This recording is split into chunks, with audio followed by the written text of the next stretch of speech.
বিশেষ অতিথি হিসেবে উপস্থিত আছেন, আপনারা সবাই তাকে চেনেন, আমাদের সবার প্রিয় এটিএন বাংলার উপদেষ্টা আমাদের প্রিয় দাসিক ভাই আছেন, বাংলাদেশ চলচ্চিত্র সাংবাদিক সমিতির সভাপতি আমাদের বন্ধু কামরুল হাসান দর্পণ আছেন, অনুষ্ঠান উদ্যোগ কমিটির আহ্বায়ক আমাদের আরেক বন্ধু দুলাল খান। এই সংগঠন ট্রাপ যাদের অক্লান্ত পরিশ্রমে এই 30 বছর বাড়িতে এসে সেই সংগঠনের সভাপতি আমার বন্ধুবর তাদের মনসুর এবং ছোট ভাই শহীদ জাহাঙ্গীর, সাধারণ সম্পাদক ট্রাপ। সামনে উপস্থিত যারা আছেন সবাইকে অনেক অনেক শুভেচ্ছা এবং অভিনন্দন। আজকে আমরা ট্রাপ এক্সপ্রেস অ্যাওয়ার্ড প্রদান অনুষ্ঠানে একটা সাবজেক্টও রেখেছে আলোচনা, সংস্কৃতি সংকট উত্তরণের উপায়। আমি মনে করি যে আমাদের যে সংস্কৃতি, এই সংস্কৃতি থেকে আমরা অনেক দূরে চলে গেছি এবং ওখান থেকে উত্তরণ হবে কিনা আমি আদৌ জানি না। তবে এখন যে সংস্কৃতিতে আছে এই সংস্কৃতি আমাদের না। আমরা যদি আমি বলি, ধরেন একসময় আমরা বলতাম যে আকাশ সংস্কৃতির প্রভাব, মানে আমরা কেবল ডিশকে আমরা দৌড় দিতাম, এর মাধ্যমে বিদেশি সংস্কৃতি বা বিজাতীয় সংস্কৃতি আমাদের দেশে আমদানি হয়েছে। কিন্তু বর্তমান যুগ তো একেবারেই ডিজিটাল যুগ।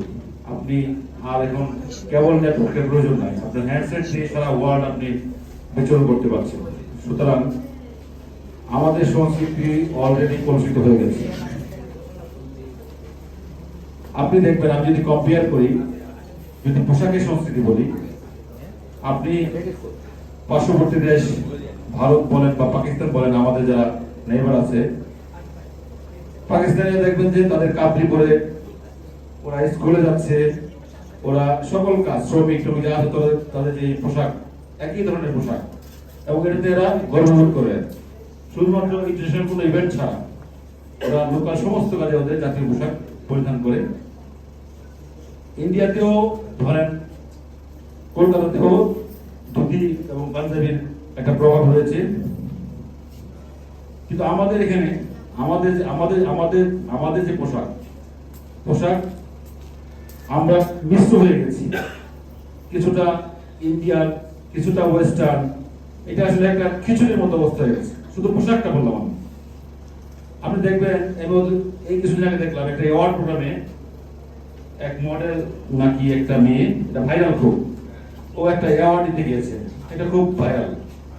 তো আমি তো এই কালচারাল মনে আছে, জেন সুমন বস আছে আমার আরেক বন্ধু, আমিও তো প্রায় 27 বছর হয়ে গেছে এরকম মনে। তো আমিও তো এই কালচারাল পরিমণ্ডলেই বিচরণ করি। তো অ্যাওয়ার্ড প্রোগ্রাম হইলে এরকম পোশাক পরতে হবে, এটার কোনো মানে হয় না। তো এই যে একে একে শেষ করে দেওয়া হচ্ছে পোশাকের সংস্কৃতি। তো আপনার যাদেরকে আমরা অনুকরণ করি, এখন ছোট ভাই আছেন, ওনার অনেক ভালো ভালো ছবি আছে, উনি যদি আজকে ওয়েস্টার্ন একটা ছবি বাংলা ভাষায় বানান, আমরা তো প্রভাবিত হই, ওনাদের ক্রিয়েশন দিয়ে আমরা প্রভাবিত হই।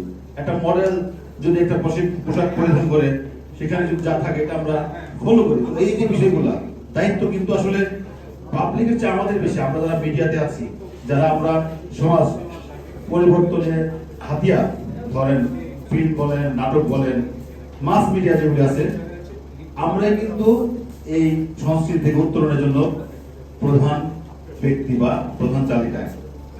আপনি ইদানিং দেখবেন জিন্সের প্যান্ট ছেঁড়া, জিন্সের প্যান্ট ছেঁড়া, জিন্স তো আমিও একটা পড়েছি, জিন্সের প্যান্ট ছেঁড়া হবে কেন?